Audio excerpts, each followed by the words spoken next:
C'est Monsieur Taché, député du Val d'Oise. Merci Monsieur le Président. Merci Monsieur le rapporteur, chers collègues. Alors il faut évidemment d'abord rappeler la relation spécifique qui unit le Sénégal à la France. C'est une relation complexe puisqu'il s'agit de la plus ancienne colonie africaine de la France. Plus de 60 ans après son indépendance, on assiste aujourd'hui à la montée d'un sentiment anti-français aussi dans toute une frange de la population, aussi au Sénégal. Et il faut donc se traiter ce dossier avec la hauteur de vue nécessaire, considérant notre histoire commune, en faisant preuve d'humilité et de respect. Les termes du premier accord concernant l'entraide judiciaire ne semblent pas poser de problème particulier. Il s'agit là d'un texte qui permettra de lutter plus efficacement contre le trafic de drogue et le terrorisme. Il existe en effet de nombreux accords identiques, vous l'avez rappelé monsieur le rapporteur, et si cela peut permettre de faciliter la conduite d'enquête judiciaire, tant mieux. Le second accord doit, à notre sens, être regardé de plus près. Qu'il s'agisse de l'exercice d'une peine ou de poursuite pénale, le projet de convention stipule que si les infractions reprochées sont de nature militaire ou politique, il existe un droit obligatoire de refuser l'extradition. Mais quel est le périmètre exact d'une infraction politique dans un pays où le pouvoir exerce un contrôle de plus en plus autoritaire sur ses citoyens? En effet, Macky Sall, président de la République, semble peu enclin à laisser son siège lors des élections de 2024. La constitution sénégalaise limite pourtant le nombre de mandats consécutifs à 2. La stabilité de ce pays, souvent présenté à l'extérieur comme un modèle de démocratie dans la région, est ainsi mise à l'épreuve. Alors qu'une opposition se forme, ses responsables ont presque tous eu affaire à la justice au cours des dernières années. Lors des manifestations, le gouvernement n'a pas hésité à utiliser les blindés contre la foule, le ministre de l'Intérieur traitant les manifestants de terroristes. A suspendu d'ailleurs 2 chaînes de télévision pour avoir diffusé des vidéos de manifestations et a coupé Internet à plusieurs reprises. Enfin, la dizaine de morts et les centaines d'arrestations témoignent de la violence de la répression. Certains leaders politiques ont d'ailleurs été arrêtés durant la manifestation du 17 juin à Dakar. C'est le cas de Diarra Fam et de Déthié Fall, député, et d'Ahmed Aïdara, maire. Ce dernier a été jugé pour participation à un attroupement non armé. Ont été requis une peine d'1 mois de prison avec sursis et une amende de 50 000 francs CFA. Nous sommes actuellement dans l'attente du verdict. Ces dérives m'inquiètent profondément pour la suite. La voix de la France n'est pas neutre. Nous sommes le premier partenaire commercial du Sénégal et l'AFD est l'un des premiers bailleurs du pays, avec un engagement total d'1,4 milliard d'euros. Notre rôle n'est certes pas de se mêler des affaires de politique intérieure du pays.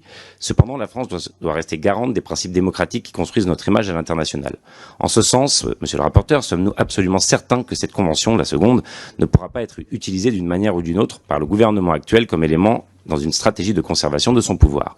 Malgré les garde-fous que ce texte contient, en sommes-nous, chers collègues, absolument certains. Alors que notre image en Afrique de l'Ouest est au plus mal, il faut à tout prix éviter de l'abîmer davantage en laissant paraître l'idée que nous pourrions influencer d'une quelconque manière l'autodétermination des peuples. Pour toutes ces raisons, le groupe écologiste s'abstiendra sur ce texte. Je vous remercie. Pour la France insoumise, monsieur le député du Val d'Oise, monsieur Le Gall. Merci monsieur le rapporteur, monsieur le président. Nous avons évidemment toujours des accords de principe sur ce type de texte. La coopération judiciaire est fondamentale à l'échelle internationale. Pour autant, en l'état de ce texte, nous voterons contre. Je suis pas d'accord avec vous, monsieur le rapporteur, quand vous dites qu'on peut séparer le politique du judiciaire. Et d'ailleurs, l'opposition sénégalaise, très inquiète sur les dérives actuelles du président Macky Sall, qui risquent de s'aggraver, puisqu'on sait très bien qu'il envisage de faire un 3e mandat, nous supplie de ne pas mettre en œuvre ce texte en l'état. Ça ne veut pas dire qu'il n'y a pas la possibilité, peut-être de faire par exemple, l'opposition propose des amendements qui définiraient mieux qu'est-ce qu'on appelle terrorisme. Parce qu'à l'heure actuelle, dans la dérive du président Macky Sall, tout opposant politique est un terroriste. Alors j'entends ce que vous dites quand ça restera la liberté du juge français, mais enfin, en attendant, si la situation est déjà aussi confuse au départ, il y a tout lieu de s'inquiéter sur la manière dont vont s'opérer les extraditions. Amnesty alerte également sur le caractère extrêmement extensif de la définition du terrorisme qui s'applique actuellement de plus en plus au Sénégal.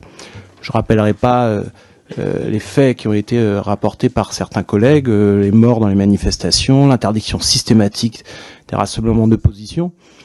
Et donc ce texte, pour nous, il arrive au mauvais moment avec le mauvais interlocuteur.